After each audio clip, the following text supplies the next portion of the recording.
Bonjour à tous et bienvenue dans la deuxième partie de l'émission Radio Gambard sur les TM.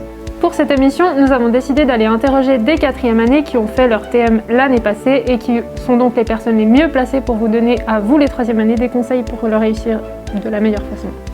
Et du coup, vous allez voir ce témoignage tout de suite.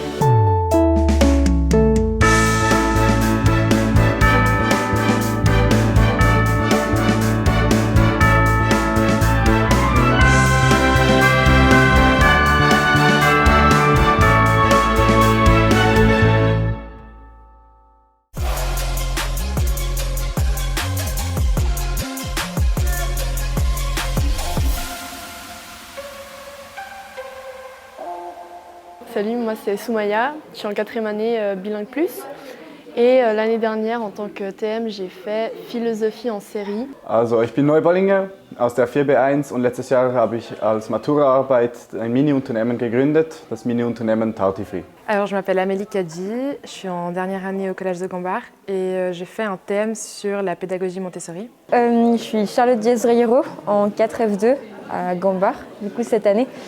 Et comme thème, j'avais pris comme séminaire quand la fiction raconte le passé. Donc en gros, j'ai dû choisir une série que je regardais comme ça et j'ai dû trouver une problématique dans cette série qui m'inspirait pour justement la mettre en relation avec la philosophie. Et de là, j'ai dû choisir quelques philosophes pour m'appuyer sur leurs théories et essayer de répondre à ma problématique. Ma problématique, c'était en quoi consiste la pédagogie Montessori. Et je l'ai raconté au travers de mon expérience parce que j'ai aussi fait cette école-là. Et je me suis lancé le défi de faire ce thème en 3 langues, en italien, allemand et français. Et en gros, c'était d'essayer de voir comment elle était appliquée à l'école, s'il y avait eu des évolutions pendant toutes ces années, et d'analyser cette pédagogie sur le plan scolaire, que ce soit en primaire, au collège, au CO. Le but en fait était de choisir un événement historique et de créer une pièce littéraire ou quelque chose autour de ça. En étant en Espagne avec ma famille, j'ai rencontré une famille très très proche de ma tante qui était en fait réfugiée de coulées de boue horrible qu'il y avait eu en 1999 au Venezuela.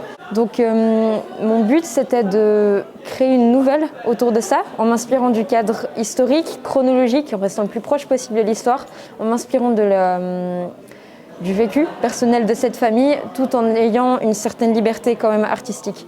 Et du coup j'ai eu la chance d'être super libre dans mon travail et de pouvoir complètement créer autour de ça.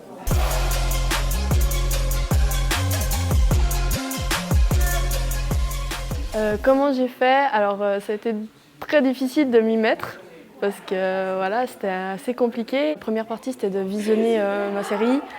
Ensuite j'ai trouvé ma problématique. Dès que ma problématique a été approuvée par mon tuteur, j'ai simplement trouvé les philosophes qui correspondaient avec leur thèse, qu'est-ce qui correspondait à ma problématique.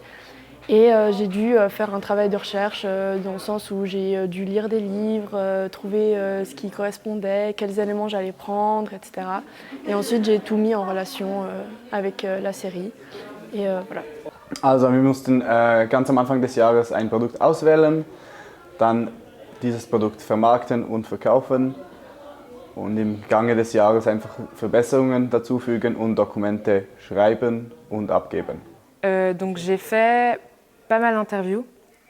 J'en ai fait une à Lucerne dans mon ancienne école où j'ai regardé leur programme, j'ai visité la salle et après j'ai aussi parlé avec une spécialiste de la pédagogie Montessori à Bulle qui enseigne et transmet aux parents et aux futurs enseignants la pédagogie.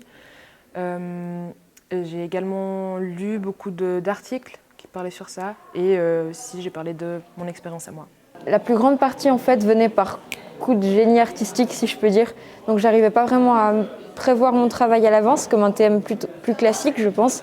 Mais c'était plus par tout d'un coup j'avais une idée, j'avais mon petit carnet à côté et je l'exploitais, j'essayais de construire après par rapport à ça. C'était plutôt des gros coups de travail que quelque chose de très régulier. C'est pas forcément un bon exemple pour tout mais ça marchait bien pour ça.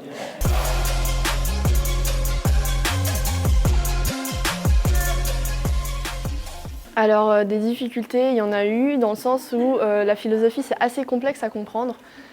Ça dépend des thèses comme ça. Et en fait, j'étais jamais sûre. Je me posais tout le temps la question, est-ce que mon interprétation, est-ce que ce que je comprends de cette thèse, est-ce que c'est vraiment la vérité ou pas? Est-ce que je comprends ça juste? Est-ce que je ne suis pas en train de faire n'importe quoi et interpréter ça de manière totalement fausse? Et en fait, ce que j'ai fait, c'était de demander à mon tuteur si j'avais bien compris, etc. Et aussi avec ma prof de philo. Et en fait, j'ai remarqué que ça allait plus ou moins, voilà, que je n'étais pas non plus sur la fausse route. Et, et une autre difficulté, ça a été vraiment de gérer mon temps entre réviser pour les évals, avoir du temps aussi pour faire mon TM. Et je pense que ça a été la principale difficulté, un peu de m'y mettre, quoi. Also ich habe es sehr gut erlebt. Wir hatten sehr, sehr viel Arbeit, also wirklich über dem Schnitt.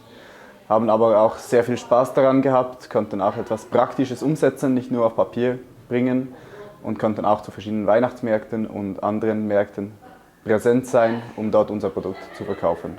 Alors j'ai beaucoup aimé honnêtement faire ça parce qu'encore une fois j'étais très libre dans mon travail, je pouvais un peu avancer comme je voulais. J'ai mis énormément de temps en dehors des cours. Donc c'était peut-être ça un peu le point négatif, je pourrais dire, parce que c'est assez astreignant, ça prend du temps, surtout si on est attaché à ce qu'on fait. Mais j'ai mis tout mon cœur aussi et c'était quelque chose de très important pour moi, quelque chose dont je suis fière actuellement. Et c'était un peu dans ma to-do list avant de mourir d'écrire un livre, donc je suis super contente de l'avoir fait et je pense que c'était une bonne opportunité. Die größten Schwierigkeiten waren die Abgabedatum, die waren recht kurz beieinander und darum mussten wir möglichst im Voraus mit den Dokumenten anfangen, was uns leider ein bisschen schlecht gelungen ist. Also mussten wir auch immer wieder in letzter Sekunde Nachtschichten einlegen und haben somit auch alles recht gut gemeistert. Je dirais soit les pannes artistiques, parce que du coup au début ça me frustrait, j'étais devant, c'était un peu le syndrome de, pas forcément la page blanche parce que c'était déjà commencé, mais du chapitre blanc, enfin, j'avais l'heure, parce qu'en fait j'ai travaillé par... c'est une nouvelle super resserrée, ça fait une centaine de pages au final, mais chaque chapitre en fait était une heure précise et toute l'intrigue se passe en 72 heures à peu près. Donc j'étais bloquée à une heure par exemple, et pendant cette heure-là, j'avais aucune idée de ce que je voulais, et du coup ça pouvait être assez frustrant. Donc c'était plutôt ça, et bien sûr la charge de travail en plus de l'école normale. Mais sinon, je dirais plutôt que c'était une très très bonne expérience.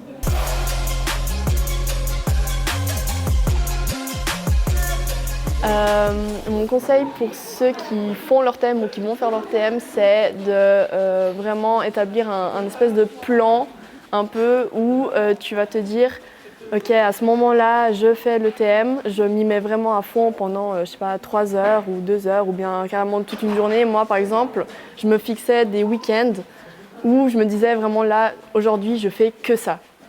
Et ensuite, je trouvais le temps pour faire aussi d'autres choses, mais c'était vraiment, il fallait que je m'établisse un plan pour me dire là, je bosse. Et c'était surtout ça. Et vraiment, aussi, un truc qui m'a beaucoup aidée, c'est que si vous êtes incertain par rapport à des choses que vous faites, ou bien vous n'êtes pas sûr de pouvoir, ou bien de comprendre, ou bien n'importe quoi, demandez à votre tuteur parce qu'il est vraiment là et il ne faut vraiment pas hésiter. Also ich würde euch empfehlen, die Datums sehr genau anzuschauen, recht früh mit den Dokumenten anfangen, auch verschiedene Überprüfungen durchführen zu können, verschiedenen Personen es abgeben, damit diese es durchlesen können. Je nachdem, wenn ihr es drucken müsst, irgendwo bestellen müsst, auch das recht früh zu machen, nicht alle Datums wirklich beieinander zu halten. Und ganz wichtig ist auch das Protokoll wirklich im Gange auszufüllen und nicht alles in letzter Sekunde auszufüllen, dann noch 1000 Fehler drin haben. Also wirklich füllt alles, wenn ihr gerade etwas macht, füllt es kurz aus oder am Ende der Woche und dann ist alles wirklich aktuell und auf dem neuesten Stand. Also organisiert sein. Genau, organisiert sein. Si je peux donner un énorme conseil, sauvegardez votre TM partout où vous pouvez, parce que j'ai eu la malchance que mon ordi tombe en panne le jour avant de devoir rendre le TM. J'ai perdu 8 pages, d'accord, donc ne faites pas comme moi.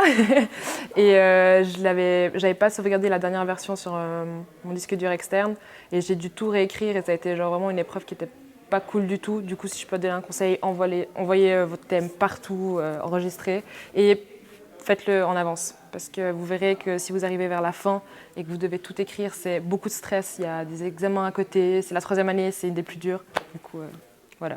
Je pense qu'il faut dédramatiser en premier parce que ça reste quand même une opportunité de travailler un peu de manière autonome, de se connaître, de voir comment on aime travailler et je pense que c'est une opportunité à prendre dans le sens que ça permet d'être vraiment libre, de travailler comme on veut, de la manière qui nous convienne la mieux et je pense que c'est pas... Si on le fait calmement, si on essaye d'être le plus régulier possible et de ne pas tout faire au dernier moment, la dernière semaine ou les 2 dernières semaines, c'est quelque chose de sympa à faire. Même si ça prend du travail et du temps. Et voilà, c'est tout pour notre émission. Merci à toutes et à tous de nous avoir écoutés et on espère qu'elle vous aura plu.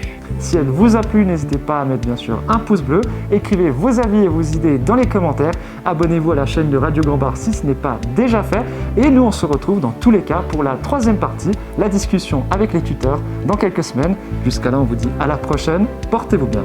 Ciao.